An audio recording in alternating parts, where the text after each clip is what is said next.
A very good morning, class. I hope you all are doing very well. So, today we will be reading your chapter 5 of your supplementary reader Footprints Without Feet. And strangely, आपके chapter का name भी है Footprints Without Feet. ऐसे कदमों के निशान जो बिना फीट के, बिना पैरों के हों. So it's an interesting tale. ये एक साइंटिस्ट की स्टोरी है जिसका नाम ग्रिफिन था. And how that man turn himself an invisible man. कैसे उसने खुद को एक इनविजिबल मैन में कन्वर्ट कर दिया. सो it's an interesting story. So we will read it, try to understand the central theme and plot, the characters. So let's just start it. Footprints without feet. Can a man become invisible? क्या एक इंसान invisible बन सकता है? This is a story of a scientist who discovers how to make himself invisible. ये कहानी एक ऐसे साइंटिस्ट की है जिसने ये पता लगा लिया था कि खुद को invisible कैसे बनाना है. Does he यूज़ और मिसयूज़ इस डिस्कवरी. क्या वो अपनी इस डिस्कवरी का सही यूज़ करेगा या उसे गलत तरीके से इस्तेमाल करेगा. So let's just find out. ये पता लगाते हैं by reading this chapter. The two boys started in surprise in at the fresh muddy imprints of a pair of bare feet. दो लड़के सरप्राइज़ के साथ इम्प्रिंट्स की तरफ देख रहे हैं, निशान की तरफ दिख रहे हैं जो कीचड़ से भरा हुआ है, ऐसे पैरों का जो बेयर फीट मतलब नंगे पैरों के निशान की तरफ देख रहे हैं. What was a bare footed man doing on the steps of a house in the middle of the London. एक इंसान नंगे पैर लंदन के बीचों बीच क्या कर रहा है. And where was the man. ये और इंसान है कहाँ. As a gaze a remarkable sight met their eye. जैसे उन्होंने देखा एक रिमार्केबल दृश्य उनकी आंखों के सामने आया. अ fresh footmark appeared from nowhere. एक नया फुटमार्क बना. Further footprints followed. उसके बाद कुछ और फुटप्रिंट्स बने. वन आफ्टर अनदर, एक के बाद एक. Descending with steps and progressing down the street. Steps से उतरते हुए और स्ट्रीट की तरफ जाते हुए. The boys followed. लड़कों ने पीछा किया. फैसिनेटेड, वो हैरान थे. Until the muddy impressions became फेंटर and फेंटर. जब तक वो कीचड़ से भरे निशान लाइट नहीं होते गए. And at last disappeared. और फाइनली गायब हो गए. The explanation of the mystery was really simple enough. इस रहस्य का जो एक्सप्लेनेशन था वो बहुत सिंपल था. The bewildered boys had been following a scientist who had just discovered how to make the human body transparent. ये हैरान लड़के एक ऐसे साइंटिस्ट का पीछा कर रहे थे जिसने ये पता लगा लिया था कि ह्यूमन बॉडी को ट्रांसपेरेंट, इनविजिबल कैसे बनाया जा सकता है. Griffin the scientist had carried out experiment after experiment to prove that the human body could become invisible. Griffin नाम के साइंटिस्ट ने एक्सपेरिमेंट के बाद एक्सपेरिमेंट किया ये प्रूव करने के लिए कि ह्यूमन बॉडी को इनविजिबल बनाया जा सकता है. Finally he swallowed certain rare drugs. Finally उसने कुछ ऐसी दवाइयाँ स्वेलो कर ली. And his body became as transparent as a sheet of glass. और उसकी जो बॉडी थी वो बिल्कुल ग्लास की तरह ट्रांसपेरेंट हो गई. Though it also remained as solid as glass. और वो सॉलिड रही जैसे ग्लास होता है. ब्रिलियंट साइंटिस्ट दो he was, Griffin was rather a lawless person. Griffin एक बहुत इंटेलिजेंट साइंटिस्ट था लेकिन एक लॉलेस पर्सन. लॉलेस मतलब जो कानून के पालन नहीं करता है, किस तरह का इंसान था. His landlord disliked him and tried to eject him.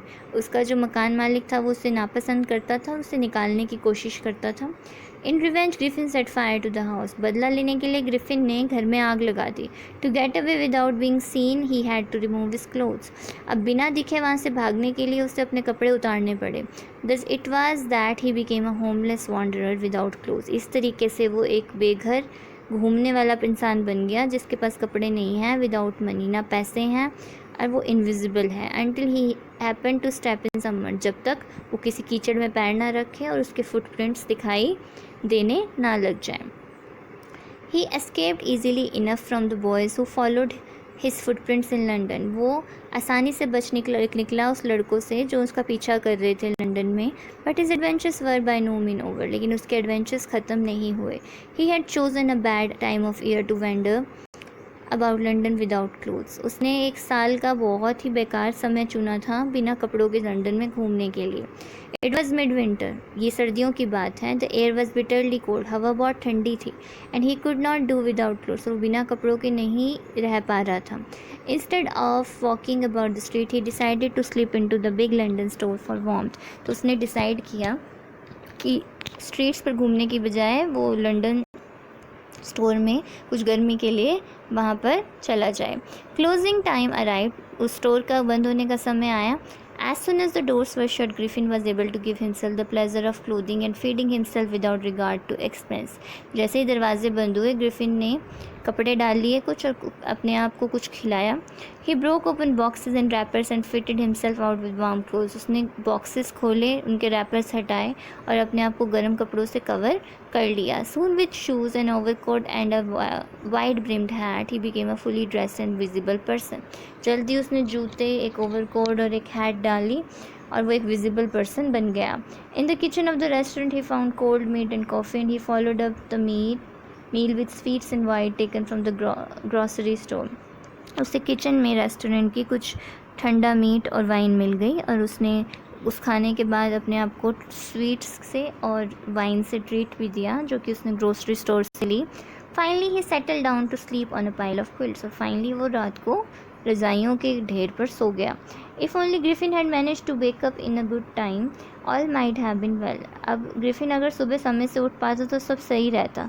As it was he did not wake up until the assistants were already arriving next morning. अब वो उठा ही नहीं सुबह जब तक असिस्टेंट्स स्टोर में नहीं आ गए।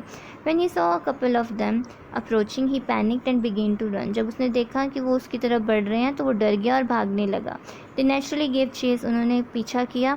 In the end, he was able to escape only by quickly taking off his newly found clothes. So finally उसने अपना पीछा छुड़ाने के लिए जो कपड़े डाले थे उनको निकालना शुरू कर दिया। So once more he found himself invisible but naked in the chill January air. Finally वो फिर से इनविजिबल हो गया लेकिन उसे अपने कपड़ों को उतारना पड़ा और वो नेकेड हो गया जनवरी की ठंडी हवा में। This time he decided to try the stock of a theatrical company in the hope of finding not only clothes but also something that would hide the empty space above his shoulders. इस बार उसने decide किया कि वो एक theatre company के सामान से कुछ चुराएगा जहाँ पर उसे कपड़े ही नहीं बल्कि कुछ और सामान भी मिलेगा जिससे वो अपने कंधों के ऊपर का जो खाली पोर्शन है उसे ढक सके। Shivering with cold, he hurried to Drury Lane. ठंड में कांपते हुए वो ड्रूरी लेन में गया जहाँ जिसे सेंटर ऑफ थिएटर वर्ड माना जाता था। He soon found a suitable shop, उसे फाइनली एक सुटेबल शॉप मिली। He made his way invisible upstairs and came out a little later wearing bandages round his forehead, dark glasses, फास्ट nose, big bushy side whiskers and a large hat. Finally वो जब बाहर आया उस shop से तो उसने बैंडेजेस बांधी हुई थी अपने सिर पर और काला चश्मा डाला था, एक नकली नाक लगाई थी और एक बड़ी सी हैट थी। To escape without being seen he carelessly attack the shopkeeper from behind. बिना दिखे वहाँ से भागने के लिए उसने शॉपकीपर को पीछे से अटैक किया। After which he robbed him of all the money he could find, और फाइनली उससे चोरी कर ली money.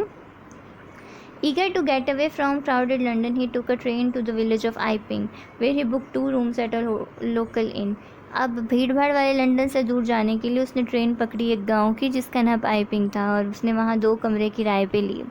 The arrival of the stranger at the in winter was in any case N unusual event. अब इस साल के इस समय में किसी स्ट्रेंजर का एक होटल में आना एक अजीब सा इवेंट था। A stranger of such uncommon appearance that all the tongues waging. इस अजीब सा दिखने वाला ये स्ट्रेंजर की वजह से लोगों ने बातें करना शुरू कर दिया। Mrs Hall the landlord's wife made every effort to be friendly.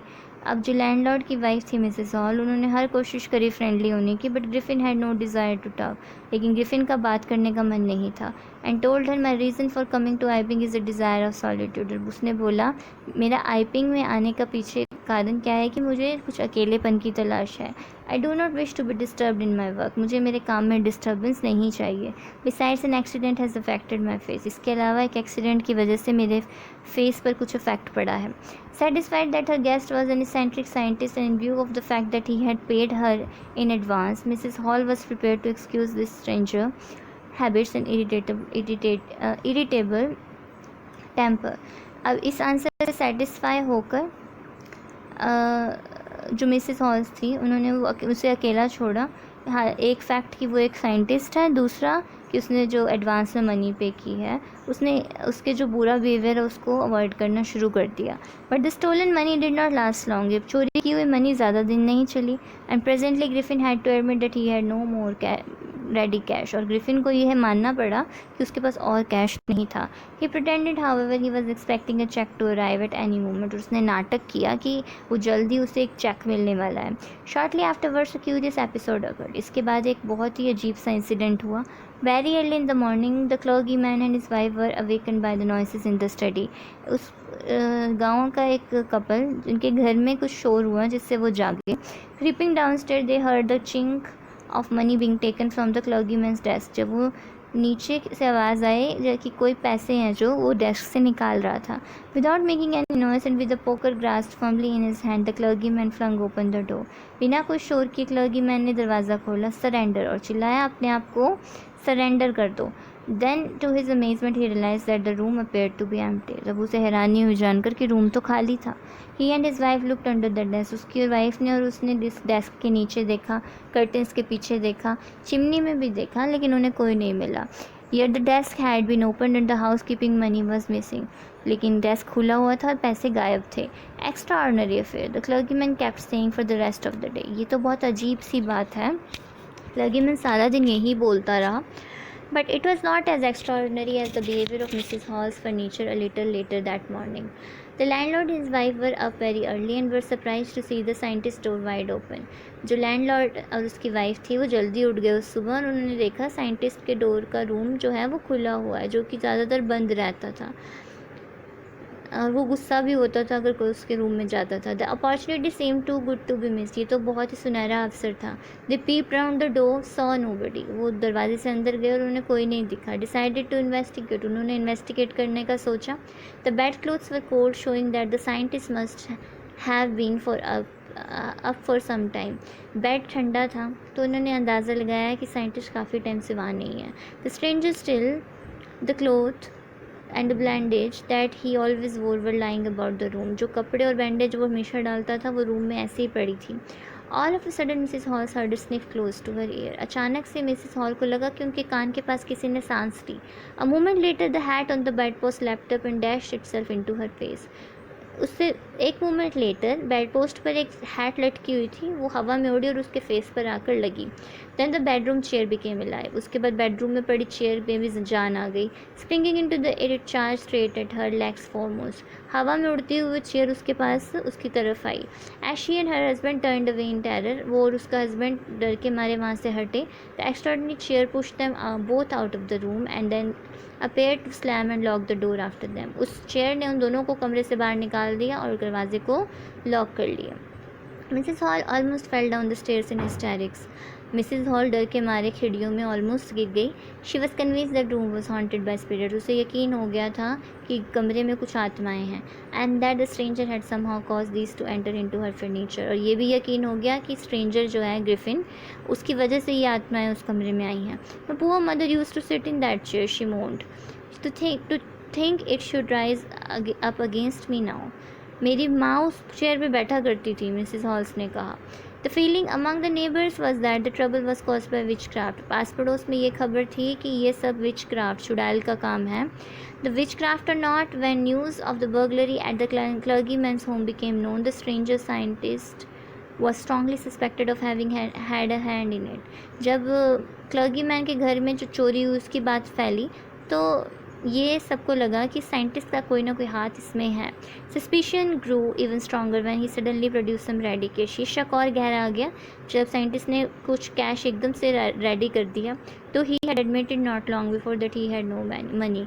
क्योंकि उसने कुछ दिनों पहले ये एडमिट किया था कि उसके पास कोई मनी नहीं है.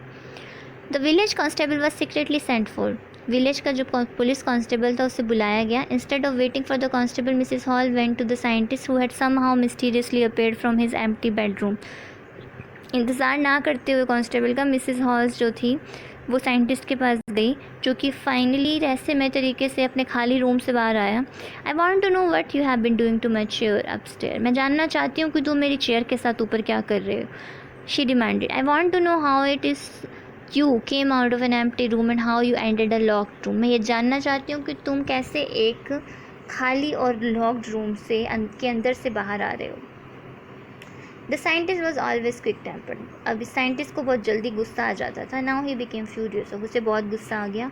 यू डोंट अंडरस्टैंड हु और वट आई एम। तुम्हें नहीं समझ आता कि मैं कौन हूँ या क्या हूँ, वो चिल्लाया। Very well I will show you. चलो मैं तुम्हें दिखाता हूँ। Suddenly he through of bandages. उसने अपनी जो बैंडेजेस बांधी हुई थी फेस पे वो उसने निकाल के फेंक दी। विस्कर्स, अपनी चश्मा फेंक दिया, अपनी नकली नोज़ फेंक दी। It took him only a minute to do this. उसे 1 मिनट ही लगा ये करने में। The horrible people in the bar found themselves staring at a headless man. डरे हुए लोग जो थे उस हॉल में वो देख रहे थे एक हेडलेस मैन, एक बिना सिर के इंसान की तरफ। Mister Jaffers the constable now arrive. जो कांस्टेबल था मिस्टर जैफर्स वो फाइनली आ गया and was quite surprise to find that he had to arrest a man without a head. और वो बहुत हैरान था ये सोचकर कि उसे एक बिना सिर के इंसान को अरेस्ट करना था। But Jaffers was not easily prevented from doing his duty. लेकिन जैफर्स को उसका काम करने से कोई चीज़ नहीं रोक सकती थी। अगर एक मैजिस्ट्रेट ने वारंट ऑर्डर किया है तो उसे उस पर्सन को अरेस्ट करना ही होगा, चाहे उस पर्सन का हेड है या नहीं है। There followed a remarkable scene as the policeman tried to get the hold of the man. अभी बहुत ही फ़नी सीन बना। वो पुलिसमैन उस इंसान को पकड़ने की कोशिश कर रहा है और धीरे धीरे जो ग्रिफिन है वो अपने एक एक कपड़ा उतार के फेंक ही जा रहा है। Finally a shirt flew into the air and the constable found himself struggling with someone he could not see. Finally जो शर्ट थी वो भी उतार दी ग्रिफिन ने। और कांस्टेबल को बहुत प्रॉब्लम हो रही थी कैसे इंसान को पकड़ने में जिसे वो देख ही नहीं सकता। Some people tried to help him but found themselves hit by the blows that seem to come from nowhere. कुछ लोगों ने मदद करने की कोशिश करी कांस्टेबल की, लेकिन उन्हें उनके फेस पर ब्लोज, मुक्के पड़े जो कि कहीं पता भी नहीं चल रहा था कि कहाँ से आ रहे हैं। In the end Jeffers was knocked unconscious as he made the last attempt to hold on to the unseen scientist. Finally Jeffers बेहोश हो गया जब उसने कोशिश करी उस साइंटिस्ट को पकड़ने की। There were nervous excited cries of hold him. चिल्लाने की आवाज़ें आ रही थी उसे पकड़ो, but this was easier said than done. लेकिन ये कहना आसान था, करना नहीं। Griffin had shaken himself free. Griffin अपने आप को वहाँ से निकाल कर ले जा चुका था। And no one knew where to lay hands on him. किसी को नहीं पता था उसे कैसे पकड़ना है। सो ये था आपका चैप्टर फुटप्रिंट्स विदाउट फीट। एक ऐसे पर्सन, एक ऐसे साइंटिस्ट के बारे में जिसने खुद को इनविजिबल बना दिया और वो एक लॉलेस पर्सन था, ऐसा पर्सन जो कानून को नहीं मानता था। सो आई होप आपको कहानी ये इंटरेस्टिंग लगी, आपको करेक्टर्स क्लियर हैं, आपको स्टोरी लाइन क्लियर है। हम इसके क्वेश्चन आंसर्स वेडनेसडे को करेंगे।